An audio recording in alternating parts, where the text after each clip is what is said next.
Hello everyone, welcome to Science and Tech series with Dr. Vivek Rana. Hope all of you are doing well and updating your current affairs.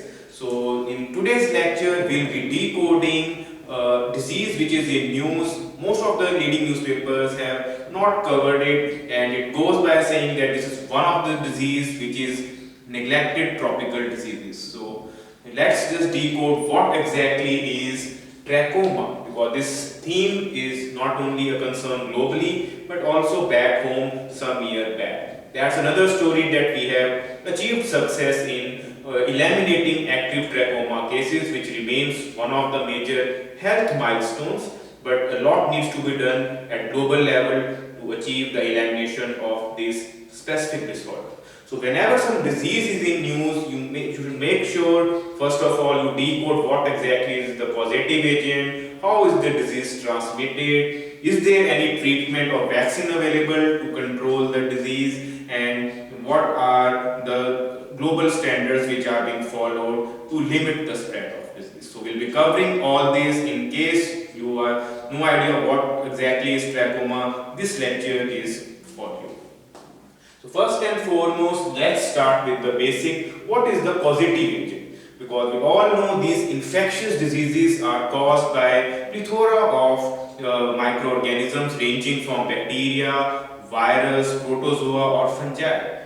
So this particular disease which is in focus today, trachoma, is caused by chlamydia. See, I'm writing down because this might be a technical word for you.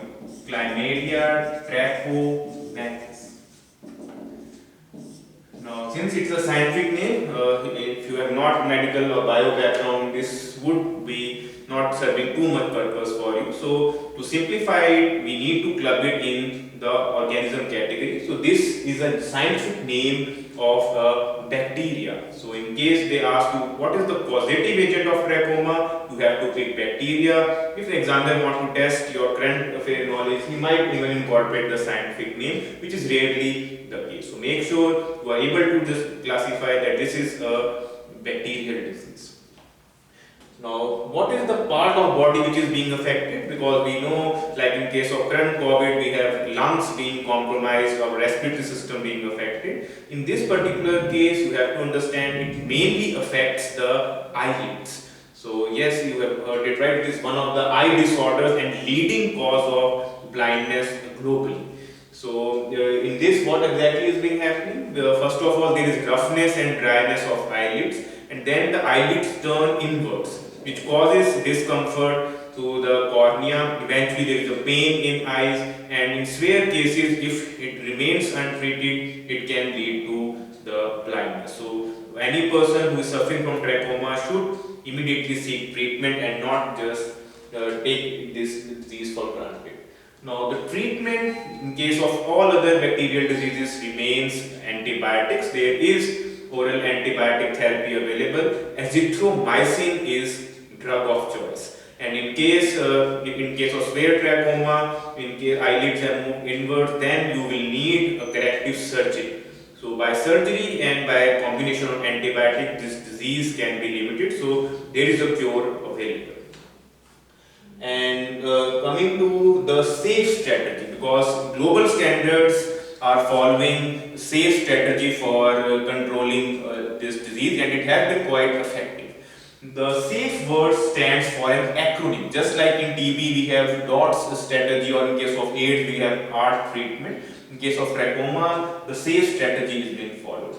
The S word stands for the surgery. It is emphasizing that in case there is a dreaded trachoma and it is leading to blindness, then the surgery remains the first treatment of choice.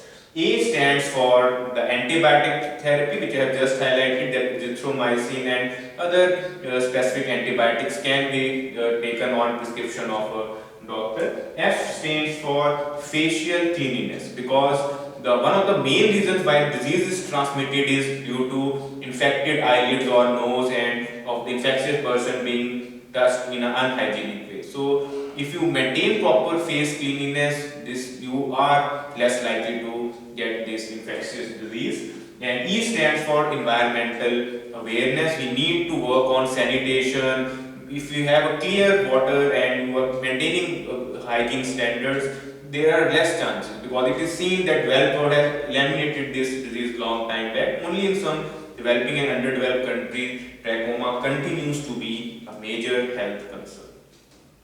Now, coming to the India dimension, because whenever some disease is news, you should go through what exactly is disease status in India. So, India achieved a remarkable milestone of removing active trachoma cases in 2017. Because the incidence of active trachoma cases currently is just 0.7%. Yes, we have not eradicated it, we only eliminated it. Because as per WHO standards, any country which has incidence of less than 5%, it can be declared as eliminated. So India has achieved just that. And because India is one of the few countries which started anti-trachoma drive or awareness way back in 1963. Eventually this was merged with the National Control for Blindness program, and the results have been quite satisfying.